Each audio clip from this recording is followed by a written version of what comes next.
And this is one of the long-standing industrial action in Kenya's history. 66 days the doctors have been on strike, getting into its third month, affecting over 2,700 health facilities across the country. Something that definitely all Kenyans would say would want to come to an end. But the doctors have their side of the story and would also wish that their story is heard. I have in studio the chairperson of the Salary and Remunerations Commission, that is SRC. Thank you for joining us. First of all, just as an introductory part of this conversation, because we will continue after the short break, is your role as SRC in this whole conversation in trying to bring this to an end? The center of the conflict, as you all know, Mark, is the issue of remuneration. And remuneration is central to Salaries and Remuneration Commission. And so it's a question of what went wrong. Because so what did go wrong? Our coming in was to bring in some sanity in the whole management of remuneration. And collective bargaining agreement is also central in the same exercise of managing remuneration. So literally, in any relationship, when things go wrong, it means there is some breakdown of communication. Or one party not exercising, their responsibility in ensuring that that relationship is maintained and in a very sober manner. Mrs. Zaram, this is quite diplomatic responses you're giving here, and I understand we're in the middle of negotiations. But however, you do say that at the middle of this, at the center of this, is a CBA agreement, 2013 CBA agreement that the doctors have said must be implemented, and that is what you are trying to help figure out? Yeah, absolutely. All right, and that is Sarah Serem. And just as we left off in the first part of this conversation, we're talking about the 2013 CBA, which has been central in this negotiation going on right now. And it's actually advancing, but it is in the initial stages with the intervention of KOTU and the Human Rights Commission. But in early this year, the government said that the CBA, trashed the CBA, saying that it didn't have the blessing of SRC. Why? If you realize the establishment of SRC, it's very critical in the determination of remuneration.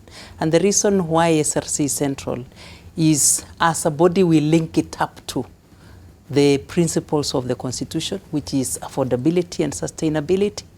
And for that reason, we gave guidelines to all employers. In the event of entering into negotiations, it's important that SRC is brought into know, because then we are able to determine whether whatever they propose as a counter proposal to the demands of the union, whether the same can be afforded by the economy or not. So it's important that that happens prior to entering into this particular agreement that was supposedly signed, actually not supposedly, was signed as proof that was signed in July of 2013 and to be effected soon after, that it happened in the absence of SRC in terms of your participation? Absolutely. Indeed, it was brought to our attention at some point. One we received from the union, later we received from the employer, sending it over for purpose of us advising. And we gave our guidelines. We said advise after the signing? After the signing. Why not before? If that indeed was the government was sincere in the process. It was for the same reason that we said it is not possible to give consent to the CBA, because it didn't take into account the guidelines that was provided by the Constitution. And one of it is ensuring that SRC has been brought into fore to ensure that it gives an advice in terms of its affordability and sustainability of the same. Someone would be asking, how sincere are both parties, the doctors and or the government? Because if this is something that was signed between the government and the doctors, at least the representatives then, and now the government says it's not recognized because SRC doesn't give it the blessing, then SRC, is it being used as a scapegoat in this particular? It's a little unfortunate that that does happen. But I am saddened, Mark, by the fact that these are Kenyans. We're talking about people who understand what resources are available in this nation. We have gone around the nation telling everybody that our wage bill is unsustainable. We've never hidden any facts from the people of Kenya. Standing at 627 billion certainly that is a figure that anybody should worry. And I am imagining by the time you are pending your finger on any signature, it should be that you are certain that the economy can accommodate. Right now, the conversation is, yes. But there was a rider in the very same CBA that implementation of the wage stands suspended until SRC gives its advice.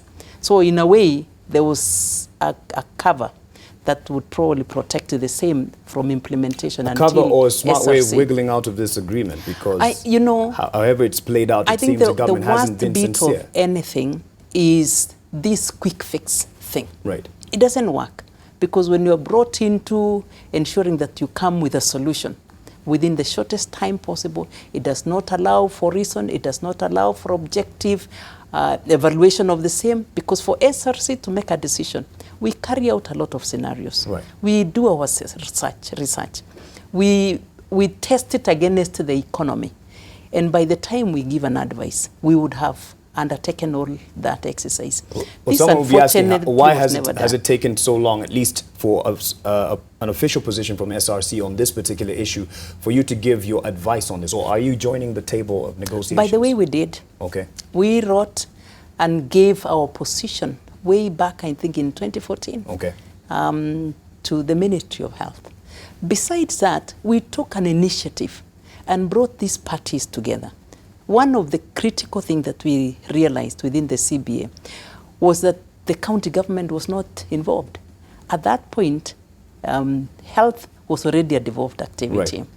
And so the involvement of the county government was critical.